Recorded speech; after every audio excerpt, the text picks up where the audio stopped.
My next guest thinks there is even more room to run for stocks from here as we gear up for earnings season. Joining us now, HSBC's Max Kettner has his second half playbook. Welcome back. It's good to see you. Good to see you. Thanks for having me. How much of your playbook over the second half is built around rate cuts?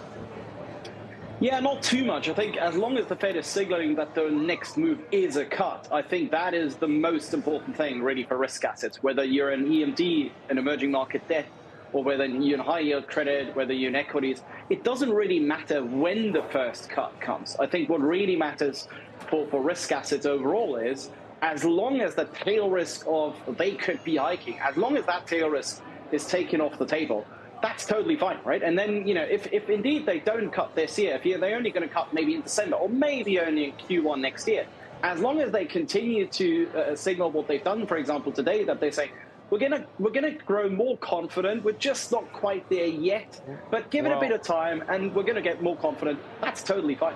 I get it, but I mean, is that really true? If that was the case, right? We've figured for the last, I don't know, at least month that cuts were coming, and we're going to get them before the end of the year. But yet, so many other areas of the market haven't been working. So why is that?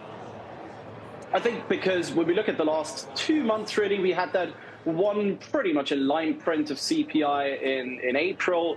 We then obviously had that downside surprise in May. And obviously what happened then was rates vol was coming down. Rates volatility declined. We've seen yields decline. We've seen real yields decline. And that really, really propels the tech sector. It propels the long duration sector higher. Of course, and also what we've seen in the last 2 months is these negative activity surprises, the negative economic surprises in the US that are casting a bit of doubt around the growth picture in the US, I think, for a lot of investors, right? A lot of investors that we're meeting right now really start pretty much every meeting with, well, now that the US growth is decelerating, so you're really going to stick to what's been working over the last year and a half. You're going to stick to mega cap growth, mega cap tech, and not really diverting too far away from that.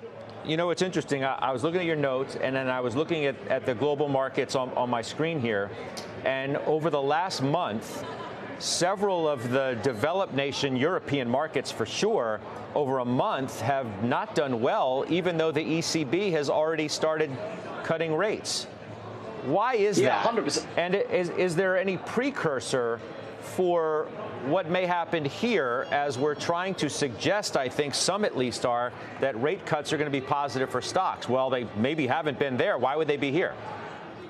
I think that's an excellent point, Scott, because I think what we're going to have, and there is a decent chance that will happen, that we're going to go towards the first rate cut here in the US, right? We're going to get to that first rate cut, and then everyone gets super excited. What we really probably could be having by then is a setup where shorter-term sentiment and positioning is going to be much more stretched then, because everyone sort of gets their old textbooks out and says, well, you know what, once we get the first rate cut, then things are actually good. We get the start of a proper rate cutting cycle.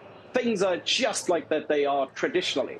And then, everyone gets super excited, and that could be really setting us up for a bit of a stretched sentiment and positioning once it happens. And that is then the point where I think, at least tactically, you want to pull the plug a bit on equities and at least neutralize and take profits, at least for a couple of weeks and months. We are not there yet at all. Because when we look at our shorter-term indicators, they're not even sending a mild, not even a small, tiny sell signal. So we're not at that point at all yet. The difference, of course, being that our economy is stronger than theirs, their collective economy, obviously. So maybe that plays a role as well, is that you're coming just from a much better economic place when Fed Chair Powell actually cuts rates for the first time from the position where Lagarde had been able to do it. Yeah, I think that plays into that as well, into that whole picture, I think certainly. But I think that the more important thing right now, and I think that's the immediate next trade, I think, and the next stage, is that pretty much everyone is sort of saying, look, inflation is no longer really a problem. I've been listening to you guys on the program now. I don't think anyone's really particularly worried about inflation anymore. And don't get me wrong, I'm not proclaiming the next big inflation wave higher. I'm just simply saying, when you look at our forecasts, we have been stuck at inflation. We've been stuck at headline CPI between 3.5 in the last 12 months, and we don't foresee that changing in the next 6 to 12 months. The big difference now compared to 2 months ago is that when you look at shorter-term inflation expectations, they're massively lower compared to 2 months ago, right? We started the year 2% short-term market-based inflation expectations.